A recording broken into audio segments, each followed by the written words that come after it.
Peace, family. My name is Alonzo Hankerson, and I want to welcome you to Study Sessions with Alonzo. That may not be the title, but for today and for right now, at least, that's what the title is going to have to be until I can come up with something better than that, probably. So, if you got a chance to watch my recent short film, The Truest Sense, we were dealing with etymology. Now, I know etymology is a rather new word, I guess, if you've never tried to dive into the field of dictionaries, because I know how boring dictionaries and things like that can be, because it wasn't presented to be anything fun when we were in school or anything. One thing that I wanted to really highlight that was said in this short film was the term Negro. The term Negro has been a term that has been placed upon us. It's not said too much today. Now we get words like nigga more than Negro, but those words are synonymous with one another. I'm going to go over the definition, and I really want you to pay attention to this definition, because in this definition, you get how the European would try to put you into a box and cage you in, similar to the enslavement of our ancestors. They try to cage you in and take you away from the grand scheme of what Africa is and say, no, you only belong here. So, for reference, just in case you didn't know, I used the Webster's New World Dictionary, second college edition, to get my definitions. You don't have to use this specific dictionary. I'm trying to expand my catalog of dictionaries. But if you do have an etymological dictionary, which means that your dictionary has brackets on it, when you're looking at the definitions, I suggest that you go ahead and get, well, if you don't have one, I suggest you go ahead and get one. If you do, then you can pull up this definition as well, and you can see exactly what I'm talking about. So the definition of Negro is as follows: a member of the dominant group of mankind in Africa, living chiefly south of the Sahara and characterized generally by dark skin. Second definition, same as Negro. Third definition, any person with some Negro ancestry. As an adjective, it is of, for, or being a Negro or Negroes. Other terms as black or Afro-American for U.S. Negroes are preferred by some. And one thing that I really want to point out about this definition, and I really want us to look at, is the fact that it says living chiefly south of the Sahara.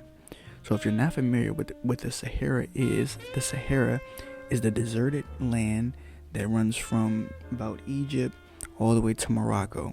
The issue with this definition is that if you were to one day, let's say, look up the definition of Negro, or you Google search the word Negro, then you see that the Negro, which is a word that has been aligned with us predominantly, you'll say, okay, the Negro is of the dominant group of Africa, okay, so that means I belong to Africa, but then they live chiefly south of the Sahara, which means it relegates you or puts you specifically in countries that are only in the western coast of Africa. Now, there's no problem with being aligned with such magnificent countries, and I'm pretty sure we do have ancestors that are from those countries, but the issue is that it causes this manipulation, this brainwashing, this indoctrination that only relegates you to this coast of Africa. In public schools, we already have an issue with our history being taught to us starting from slavery, and this definition aligns with that issue, because what you'll do is you'll say, okay, my ancestors got here in 1609, 1611, okay, they got here by way of ship through or going across the Atlantic, but those ships left from the western coast of Africa.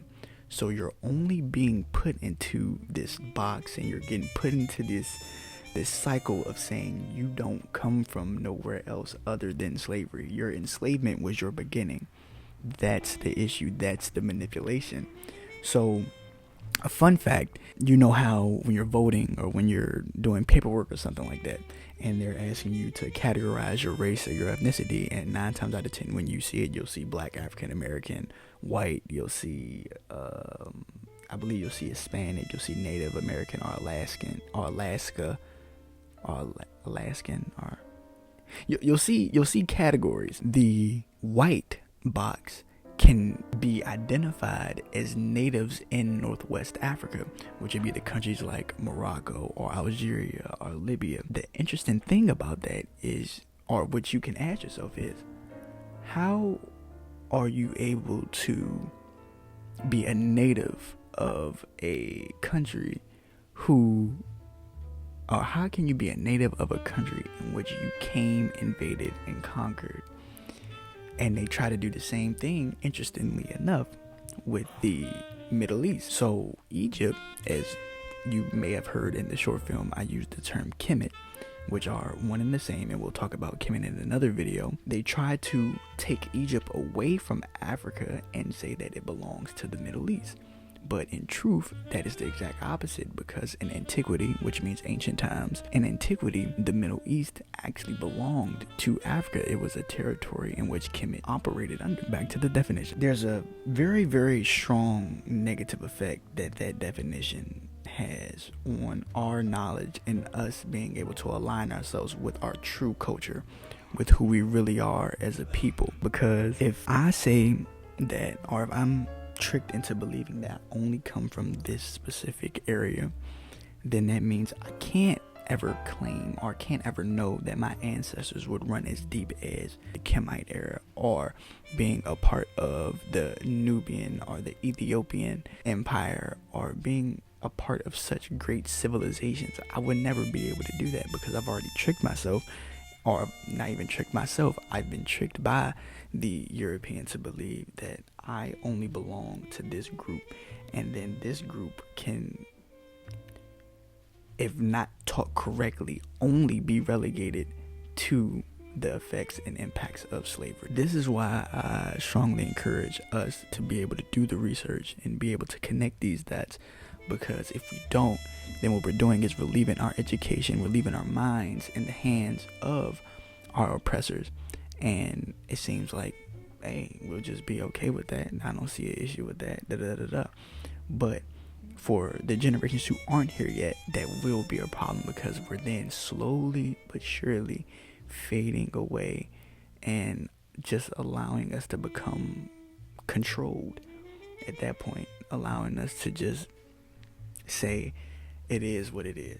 I hope that this video gave some kind of knowledge and sparked a light bulb, or encouraged you to go ahead and do some research on this thing. I believe it's something that we need to push out to our peers, and push out to our youth, and push out to our elders for real, because this same kind of indoctrination has been happening for generations on generations on generations, until they said that we got here to the Americas. Thank you for listening. Thank you for watching.